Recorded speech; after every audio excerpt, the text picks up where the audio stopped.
9 people walked into those mountains, full of life, full of laughter, and not one of them ever walked back out. Their tent was cut open from the inside, and to this day, no one truly knows what they were running from.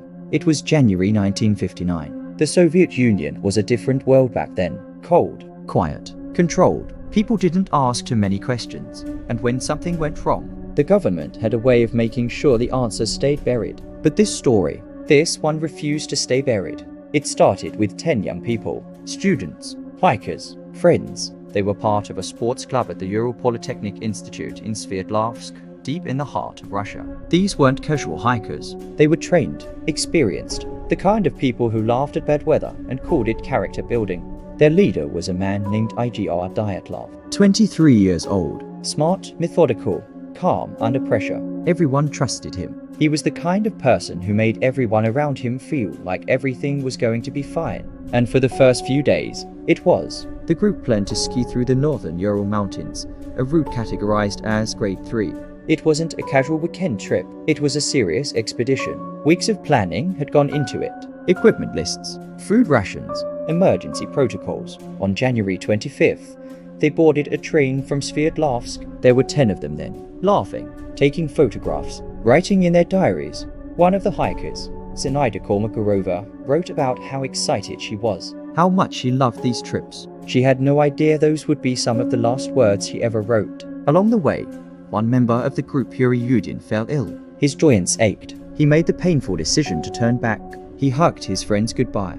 He watched them disappear into the snow. Yuri Yudin survived because his body failed him at exactly the right moment. He would spend the rest of his long life wishing he understood what happened to the people he left behind. The remaining 9 pressed forward. On January 28th, they reached a small village called Vizhai, the last inhabited place on their route. They stocked up on supplies, spoke to a few locals, and set off the next morning. From here, it was just them and the mountain. The locals warned them about the weather, about the route, about that particular stretch of mountain. Some of the older villagers had strange looks on their faces when they heard where the group was heading, but the hikers were young, confident. They thanked the locals for their concern and kept walking. For the next several days, everything seemed normal. Their diary entries were cheerful, playful, even. They joked around camp. They sang songs. They photographed the landscape, vast, white, silent, beautiful in the way that only truly remote places can be. The kind of beauty that reminds you how small you are.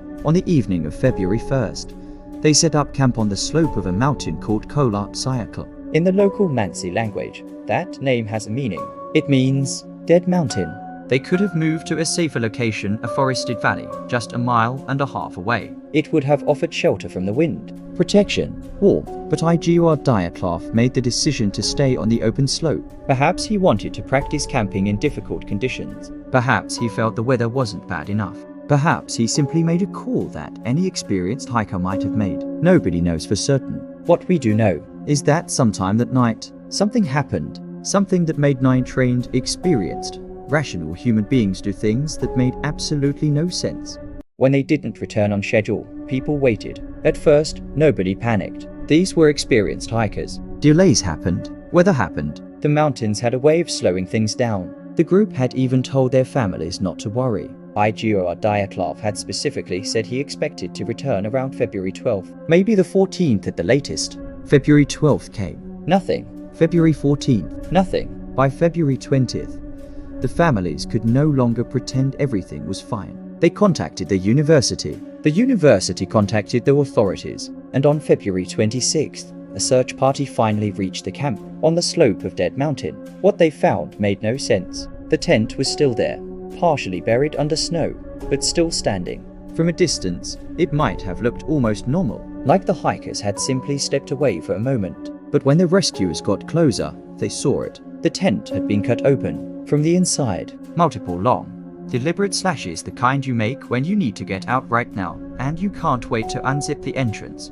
The cuts were made with a knife, forcefully, urgently. Whatever happened inside that tent, the 9 hikers decided in a matter of seconds that the only way out was through the fabric walls. Inside the tent, nearly everything was left behind. Their food, their boots, their warm outer clothing, their equipment, even their shoes were still there, neatly arranged near the entrance, as if their owners had simply forgotten to put them on. They ran out into the night, in the snow, in temperatures estimated to be around -25 to -30 degrees Celsius, in their socks or barefoot, or in light indoor clothing. The rescuers followed the footprints in the snow, 9 sets, moving away from the tent, down the slope, toward the tree line about a mile away. The footprints were calm at first, not running, not chaotic. They were walking, together, as a group. That detail is one of the strangest things about the entire incident. They weren't running in panic. They were walking, calmly, away from the tent. What could make 9 trained hikers calmly walk away from all their survival equipment in sub-zero temperatures? What could make leaving your boots behind seem like the reasonable choice? At the edge of the tree line, under a large cedar tree, the rescuers found the first two bodies, Yuri Doroshenko and Yuri Krivenishenko, both 21 years old. They were found near the remains of a small fire. Their clothes were badly burned in places, as if they had been sitting too close to the flames, trying desperately to stay warm. But what was strange? Neither of them was dressed for the cold. They were in light, thin clothing, almost nothing for those temperatures. Their hands were shredded. The skin was torn and bloody. Later analysis suggested they had been gripping something, perhaps branches, perhaps the tree itself, and gripping hard enough to destroy their hands. Some of their clothing had been partially removed or torn off. Investigators later found pieces of their clothing on other bodies further up the slope, as if someone had taken the fabric from the dead and tried to use it for warmth, which means some of the others were still alive after these two died. They were alive, freezing, and trying to survive. Moving back toward the tent, 3 more bodies were found on the slope between the cedar tree and the tent. Igor Dyatlov himself was found about 300 meters from the tent. His body was facing uphill toward the tent, as if he had been trying to go back. Zinaida Kolmakorova was found further down the slope, in a similar position. Both were found in pastures, suggesting they had been crawling through the snow when they died. They died fighting to survive. The official cause of death for these 5 was hypothermia, exposure to extreme cold. On the surface, it was tragic but explainable. They had left the tent without proper clothing. They had frozen to death trying to find warmth or return to their equipment. But the other four were different. It took another 2 months to find them. They were buried under several meters of snow in a ravine, about 75 meters deeper into the forest. And when they were finally uncovered in May, the investigators went quiet. The last 4 hikers had injuries that no amount of cold could explain. Ludmila Dubanina was 20 years old. She was one of the most experienced members of the group, passionate about hiking, passionate about life. She had been found in the ravine, kneeling against a slope of snow, her face pressed forward, as if in prayer or in a last desperate act of shielding herself from something. Her injuries were catastrophic. She had severe fractures to her chest, multiple ribs broken on both sides of her body. The force required to cause that kind of damage was later compared to a high-speed car crash. Not a fall, not a fight between humans. Something had compressed her chest with enormous, almost mechanical force, and her tongue was missing. Her tongue, her eyes, and the soft tissue around her lips had been removed. No blood in the area, suggesting it happened while she was alive. Investigators believed it happened after death, possibly due to decomposition or scavenging animals. But the ravine was cold enough that decomposition should have been slow, and scavenging animals would have left marks that weren't consistent with what was found. The explanation never quite fit. Semyon Zolotaryov was 37 years old, the oldest member of the group, a war veteran. He had survived the brutal Eastern Front of World War II. He had seen things that would break most people. He had survived things that most people couldn't imagine. His chest was also crushed with similar force to Dubanina's. His eyes were missing too. Alexander Kolovatov showed signs of severe trauma to the neck. Nikolai Thibault's Brignoles had a catastrophic skull fracture, massive blunt force trauma to the head. The kind that, as investigators noted, could not have been caused by a fall onto snow. It would have required tremendous force. But here is what makes these injuries perhaps the most disturbing detail of the entire case. None of the 4 had external wounds matching their internal injuries. No cuts, no bruises on the skin, no marks that would indicate a physical attack or a fall against rocks or ice. The injuries were inside the body, with the outer surface largely intact. Whatever force caused those crushed chests and fractured skulls, it acted from the outside, but left no trace on the skin. Forensic experts at the time said they had never seen anything like it. One investigator reportedly said it looked like the injuries had been caused by an immense pressure wave. And then there was the radiation. When the clothing of several hikers was tested later, Some items showed abnormally high levels of radiation. Not all items, not all bodies, but specific pieces of clothing. The source of that radiation was never conclusively explained. Some researchers attributed it to normal background radiation or contamination during storage. Others pointed to the nearby Soviet nuclear testing programs happening in the Ural region at the time, but no definitive answer was ever given. The Soviet government closed the investigation in May 1959. The official conclusion was simply an unknown compelling force. 9 people were dead. The cause was unknown. The file was classified, sealed away where most people would never see it. For decades, that was the end of it. But the story refused to stay quiet. In the years that followed, new theories came and went like seasons. An avalanche, but the slope wasn't steep enough, and the bodies were found too spread out. A military weapons test gone wrong, but nothing conclusive was ever proven. Infrasound low-frequency sound waves that can cause panic, disorientation, and paranoia in humans, possibly generated by the wind passing over the mountain's unique topography. It could explain the blind panic exit, but it couldn't explain the crushed ribcages.